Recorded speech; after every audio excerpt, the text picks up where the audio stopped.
wakapenda giza kuliko nuru. Kwa maana matendo yao yalikuwa maovu. Ndiyo. Maana kila mtu atendaye mabaya haichukia nuru. Wala haji kwenye nuru, matendo yake asije akakemewa, bali yeye atendaye kweli huja kwa nuru, ili matendo yake yaonekane wazi ya kuwa yametendwa katika Mungu. Amen.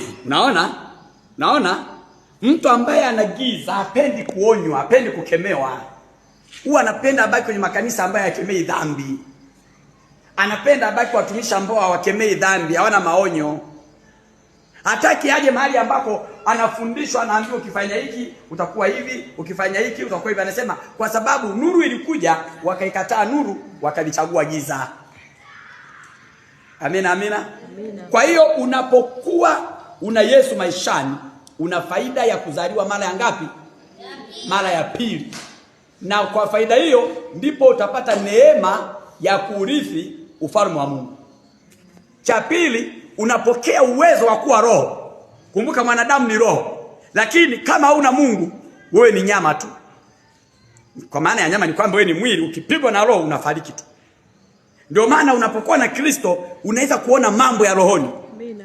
Bila kuchanjwa cha unaweza kumuona mchawi, unaweza kuona vitu unavyoplaniwa kufanywa vya kiroho, unaweza kuwa umelala ukamuona mtu anachimba juu ya kaburi, anaweka vitu vimeandikwa jina lako. Ndio maana ya roho. Anasema unazaliwa kwa roho, unapewa uwezo wa kufanyika mwana wa Mungu. Unaweza kuwaona watu wabaya ambao kwa namna ya mwili wamejificha kama watu wema, lakini Mungu anakufungua macho kwa sababu wewe pia ni roho sasa. Haleluya. Haleluya. Kwa hiyo jitahidi sana uwe karibu na Mungu ili upate neema hizi. Faida ya 4. Unapata haki ya ufufuo. Nafasi ya kwanza ya ufufuo inakuwa ni ya kwako. Yaani kimsingi wanadamu watakufa. Sema amen.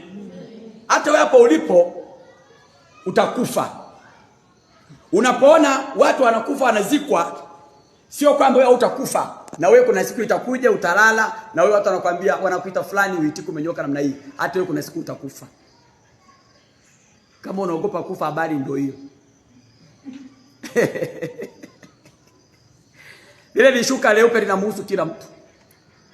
Lile blanketi linamhusu kila binadamu. Lile jeneza linamhusu kila mtu, na lile shimo linaloitwa kaburi linamhusu kila mtu.